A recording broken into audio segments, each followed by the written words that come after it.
Hi నమస్తే, నేను మీ రాజగోపాల్ రెడ్డి కార్వేటి. వైద్య విద్యా ప్రవేశాలలో నీట్ యూజీ 2025 క్వాలిఫైడ్ అభ్యర్థులందరూ కూడా ఆల్ ఇండియా కౌన్సిలింగ్ లోను మరియు స్టేట్ కౌన్సిలింగ్ లోను రిజిస్ట్రేషన్ ప్రాసెస్ చేసుకుంటున్నారు.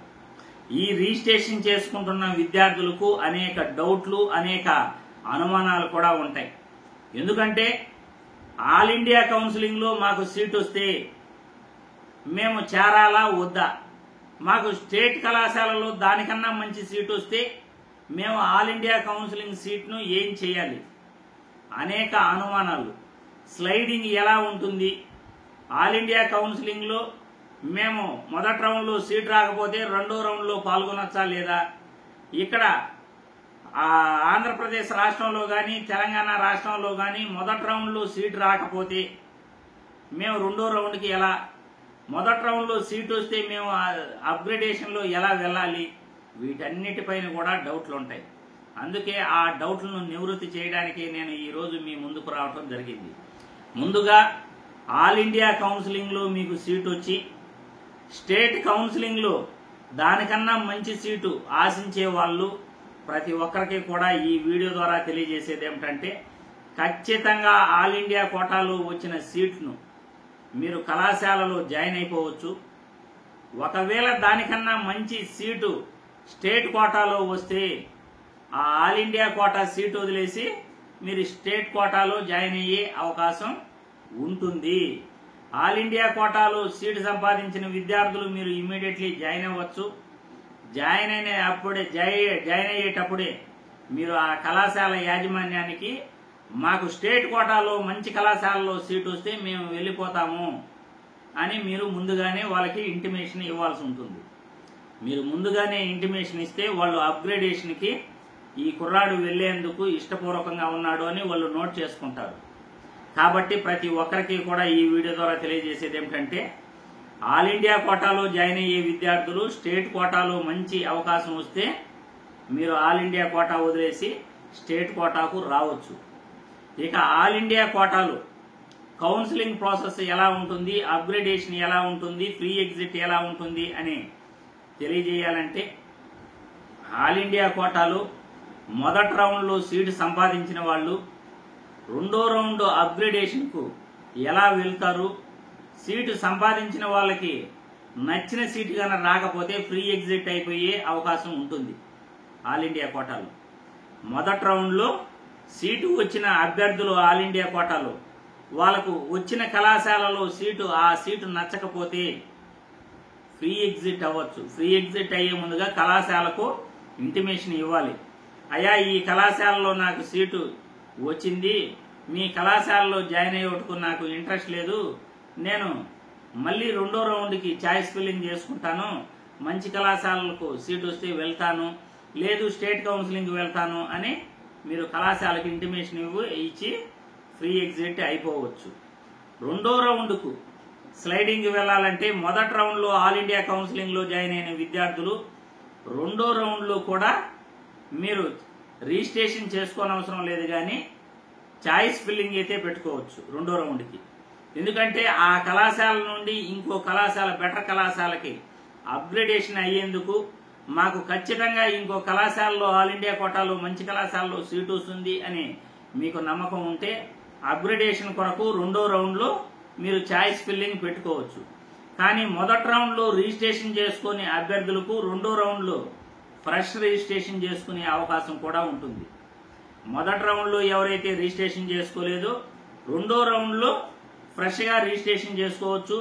మూడో రౌండ్లో కూడా ఫ్రెష్ రిజిస్ట్రేషన్ ఉంటుంది. స్టే వ్యాకెన్సీ రౌండ్లో కూడా ఫ్రెష్ రిజిస్ట్రేషన్ అనేది ఆల్ ఇండియా కోటాలో ఉంటుంది. కాబట్టి ప్రతి విద్యార్థి కూడా ఈ ఫ్రెష్ రిజిస్ట్రేషన్ను ప్రతి ఒక్కరూ చేసుకోవచ్చు రౌండ్కి కూడా. ఇక మొదటి రౌండ్ నుండి రెండో రౌండ్లో అప్గ్రేడేషన్కి అనేది మీరు ఖచ్చితంగా వెళ్ళొచ్చు. రెండో రౌండ్లో మీకు మంచి కళాశాలలో సీట్ వస్తే మొదటి రౌండ్లో వచ్చిన కళాశాల నుండి మీరు రిలీవింగ్ అవ్వాలి. రిలీవ్ అయ్యి అక్కడి నుండి ఈ కళాశాలకు అప్గ్రేడేషన్లో మీరు వచ్చేయచ్చు అన్నమాట. ఆ కళాశాలలో కస్టోడియన్ లెటర్ తీసుకుని మళ్ళీ కొత్తగా వచ్చిన కళాశాలలో మీరు జాయిన్ అయిపోవచ్చు. అదేవిధంగా 2వ రౌండ్ నుండి 3వ రౌండ్ కూడా అప్గ్రేడేషన్ అదే విధంగా ఉంటుంది. 3వ రౌండ్లో కూడా కొత్తగా మీరు చాయిస్ ఫిల్లింగ్ పెట్టుకోవాలి, రిజిస్ట్రేషన్ అవసరం లేదు. అదేవిధంగా 3వ రౌండ్ తర్వాత అప్గ్రేడేషన్ అనేది ఏ విద్యార్థికి ఉండదు. ప్రతి రౌండ్కు కూడా ఫ్రీ ఎగ్జిట్ అయ్యే అవకాశం ఉంటుంది. మొదటి రౌండ్లో సీట్ రాకుండా 2వ రౌండ్లో సీట్ వస్తే వాళ్ళు ఫ్రీ ఎగ్జిట్ అవ్వచ్చు. అదేవిధంగా మొదటి రౌండ్ 2వ రౌండ్లో సీట్ రాకుండా 3వ రౌండ్లో సీట్ వచ్చి వాళ్ళకు ఆ కళాశాల నచ్చకపోతే కూడా వాళ్ళు ఎగ్జిట్ అయిపోయి స్టేట్ కోటాలో వాళ్ళకి మంచి కళాశాలలో సీట్ వస్తే అక్కడ జాయిన్ అయ్యే అవకాశాలు ఉంటాయి.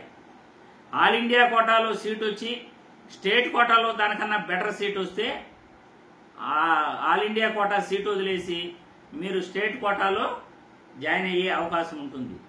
ఒకవేళ జాయిన్ అయిన తర్వాత మీరు ఫ్రీ ఎగ్జిట్ పీరియడ్ తర్వాత కానీ మీరు ఆ సీటు నచ్చక మేము వెళ్ళిపోతామంటే మాత్రం పెనాల్టీ ఖచ్చితంగా కట్టాల్సి ఉంటుంది. మీరు కట్టిన డిపాజిట్ అమౌంట్ అనేది మీకు వెనక రాదు.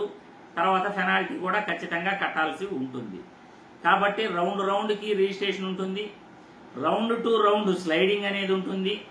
ఒక కళాశాల నుండి ఇంకో కళాశాలలో సీట్ వచ్చిన తర్వాత మీరు మొదటి కళాశాలలో సీటు వదిలేసి 2వ కళాశాలలో జాయిన్ అవ్వచ్చు. మొదటి కళాశాలలో నుండి 2వ కళాశాలకు వెళ్ళిన తర్వాత మళ్ళీ 2వ కళాశాల నుండి 3వ రౌండ్ కూడా ఇంకో కళాశాలకు కూడా అప్గ్రేడేషన్ అయ్యే అవకాశం ఉంది. రౌండ్కు కూడా రిజిస్ట్రేషన్ అవసరం లేదు. కానీ మొదటి రౌండ్లో రిజిస్ట్రేషన్ చేసుకున్న విద్యార్థులు 2వ రౌండ్లోను 3వ రౌండ్లోను మీకు అప్గ్రేడేషన్ కావాలంటే చాయిస్ ఫిల్లింగ్ అయితే పెట్టుకోవచ్చు. అంటే కళాశాలల ఎంపిక ప్రక్రియ అనేది పెట్టుకోవాల్సి ఉంటుంది. అదేవిధంగా స్టేట్ రౌండ్లో ఒక్కసారి మీరు వెబ్ ఆప్షన్స్ పెట్టుకున్న తర్వాత మీకు ఖచ్చితంగా మీరు ఆ కళాశాలలో సీటు ఏ కళాశాలలో సీటు వస్తుందో మీరు పెట్టుకున్న వెబ్ ఆప్షన్స్ ప్రకారం మీరు ఎంపిక చేసుకున్న కళాశాలల ప్రకారం మీకు సీట్ అలాట్మెంట్ అయిన కళాశాలలో ఖచ్చితంగా జాయిన్ కావాలి.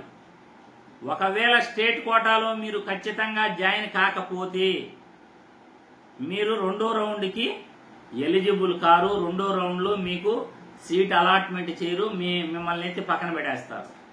అదే ఆల్ ఇండియా కోటాకు స్టేట్ కోటాకు డిఫరెన్స్. ఆల్ ఇండియా కోటాలో మీకు ఆ కళాశాలలో నచ్చకపోయినా మీరు ఫ్రీ ఎగ్జిట్ అయిపోవచ్చు. కళాశాలకు ఒక ఫోన్ కొట్టేసి మాకు కళాశాలలో జాయిన్ కావటం ఇష్టం లేదని చెప్పచ్చు. కళాశాల వాళ్ళు కూడా మీరు జాయిన్ కాకపోతే ఫోన్ చేసి అడుగుతారు. కాబట్టి అక్కడ ఆ వెసులుబాటు ఉంటుంది. మీరు 2వ రౌండ్లో చాయిస్ ఫిల్లింగ్ పెట్టుకున్నా మీకు అవకాశం ఉంటే అక్కడ సీట్ అలాట్మెంట్ ఇస్తాడు. కానీ స్టేట్ కోటాలో అలా కాదు.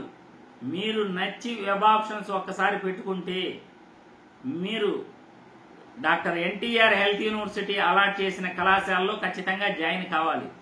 మీరు పెట్టుకున్న కళాశాలల ఎంపిక ప్రకారం మీకు అక్కడ ఏ కళాశాలలో మీకు అవకాశం ఉంటుందో మీ మెరిట్ అండ్ రిజర్వేషన్ ప్రకారం ఆ కళాశాలలో సీట్ అలాట్మెంట్ అయితే ఖచ్చితంగా జాయిన్ కావాలి. జాయిన్ కాకపోతే మీరు 2వ రౌండ్కి 3వ రౌండ్కి ఎలిజిబుల్ కారు. మొదటి రౌండ్ నుండి 2వ రౌండ్కి 2వ రౌండ్ నుండి 3వ రౌండ్కి స్లైడింగ్ వెళ్లేందుకు అవకాశం ఉంటుంది. 4వ రౌండ్లో స్లైడింగ్ ఉండదు. ఇక్కడ కూడా గత సంవత్సరం నుండి స్లైడింగ్ అనేది మొదటి రౌండ్ నుండి 2వ రౌండ్, 2వ రౌండ్ నుండి 3వ రౌండ్కు స్టేట్ కోటాలో కూడా పెట్టాడు. మొదటి రౌండ్లో సీటు వచ్చి 2వ రౌండ్లో అప్గ్రేడేషన్ అయితే మొదటి రౌండ్లో వచ్చిన కళాశాలలో మీరు కస్టోడియన్ లెటర్ ఇచ్చేసి అక్కడ నుండి రిలీవ్ అయ్యి 2వ రౌండ్లో ఏ కళాశాలలో సీట్ వచ్చిందో అక్కడ జాయిన్ కావాల్సి ఉంటుంది. 2వ రౌండ్ నుండి 3వ రౌండ్ కూడా అదే విధంగా సీట్ వస్తే జాయిన్ అవ్వచ్చు. ఒకవేళ మొదటి రౌండ్లో సీట్ రాకుండా 2వ రౌండ్లో సీట్ వస్తే 2వ రౌండ్లో డైరెక్ట్గా వెళ్ళి జాయిన్ అవుతారు. 2వ రౌండ్ నుండి 3వ రౌండ్కి స్లైడింగ్ అనేది కూడా ఉంటుంది. ఇక మొదటి రౌండ్లో సీట్ వచ్చి 2వ రౌండ్లో అప్గ్రేడేషన్కి స్లైడింగ్లో మీకు సీట్ రాకుండా 3వ రౌండ్లో మీకు అప్గ్రేడేషన్ గాను వస్తే ఖచ్చితంగా మీరు స్లైడింగ్లో వెళ్ళొచ్చు. మొదటి రౌండ్లో రిలీవ్ అయ్యి 2వ రౌండ్లో మీరు జాయిన్ కావచ్చు. కాబట్టి ఫ్రీ ఎగ్జిట్ పీరియడ్ అనేది ఎంబీబీఎస్ స్టేట్ కోటాలో బీడీఎస్లోను స్టేట్ కోటాలో ఫ్రీ ఎగ్జిట్ పీరియడ్ అనేది ఉంటుంది. స్టేట్ కోటాలో నోటిఫికేషన్ అనేది ఇస్తారు ఫ్రీ ఎగ్జిట్కి. ఆ ఫ్రీ ఎగ్జిట్ పీరియడ్ వాళ్ళు నోటిఫికేషన్ ఇచ్చినప్పుడు ఖచ్చితంగా ఆ నోటిఫికేషన్ ఇచ్చిన టైం లోపల మీరు కళాశాలలో ఇంటిమేషన్ ఇచ్చి ఫ్రీ ఎగ్జిట్ కావాల్సి ఉంటుంది. ఒకవేళ అలా ఎగ్జిట్ కాకపోతే పెనాల్టీ దాదాపు 3,40,000 ట్యాక్సులతో కలిపి మీరు ఆ పెనాల్టీ అనేది కట్టాల్సి ఉంటుంది. ఆ మధ్యలో కన్నా మీరు సీట్ వచ్చి మీరు కళాశాలలో జాయిన్ కాకపోతే 3,40,000 వరకు కట్టాల్సి ఉంటుంది. కాబట్టి ప్రతి విద్యార్థికి కూడా ఈ కౌన్సిలింగ్లో అప్గ్రేడేషన్ పై డౌట్లు ఉంటుంది కాబట్టి ఆ డౌట్ల పైన క్లారిఫై చేయడానికే నేను మీ ముందుకు వచ్చాను. ఆల్ ఇండియా కోటాలు రౌండ్ టు రౌండ్ మీరు చాయిస్ ఫిల్లింగ్ అనేది పెట్టుకోవచ్చు. మొదటి రౌండ్లో రిజిస్ట్రేషన్ చేస్తే రెండో రౌండ్ మూడో రౌండ్లో కూడా రిజిస్ట్రేషన్ అక్కర్లేదు, కానీ కళాశాలల ఎంపిక చేసుకొని మీరు అప్గ్రేడేషన్కి వెళ్ళొచ్చు. మూడో రౌండ్ తర్వాత అప్గ్రేడేషన్ ఉండదు. అక్కడ రౌండ్ టు రౌండ్ కూడా ఫ్రీ ఎగ్జిట్ అవ్వచ్చు. ఫ్రీ ఎగ్జిట్ అయినా మీకు రెండో రౌండ్లో ఛాన్స్ ఇస్తాడు ఆల్ ఇండియా కోటాలు. కానీ ఇక్కడ వచ్చేసి స్టేట్ కోటాలో మీకు ఒక్కసారి వెబ్ ఆప్షన్స్ పెట్టుకుని కళాశాలలో మొదటి రౌండ్లో సీట్ వస్తే ఖచ్చితంగా జాయిన్ కావాలి. ఒకవేళ జాయిన్ కాకపోతే అటువంటి విద్యార్థులకు రెండో రౌండ్ వెళ్ళేదానికి ఛాన్స్ ఉండదు. కాబట్టి ఈ విషయాలన్నీ కూడా జాగ్రత్తగా గుర్తుపెట్టుకోండి. ఆల్ ఇండియా కోటాలో సీటు వచ్చి మీరు బెటర్ కళాశాలలో స్టేట్ కోటాలో సీట్ వస్తే ఖచ్చితంగా ఆల్ ఇండియా కోటా నుండి స్టేట్ కోటాకు వచ్చేయచ్చు. కాకపోతే కళాశాలలో ముందుగానే ఇన్ఫార్మ్ చేయాల్సి ఉంటుంది. ఆల్ ఇండియా కోటాలో మెరిట్ ఉన్న విద్యార్థులందరూ కూడా అప్లై చేసుకోండి. ఆల్ ఇండియా కోటాలో మంచి కళాశాలలో జాయిన్ కండి. ఎయిమ్స్, జిప్మర్ కళాశాలలో జాయిన్ కండి. మంచి సెంట్రల్ యూనివర్సిటీల్లో కూడా జాయిన్ అవ్వచ్చు. మంచి ఎడ్యుకేషన్ దొరుకుతుంది సెంట్రల్ యూనివర్సిటీల్లో. స్టేట్ కోటా కన్నా ఆల్ ఇండియా కోటాలోనే చదువుకునే అభ్యర్థులకు, మెరిట్ అభ్యర్థులకు మంచి అవకాశాలు కూడా ఉంటాయి అని ఈ వీడియో ద్వారా తెలియజేస్తున్నాను. జై హింద్.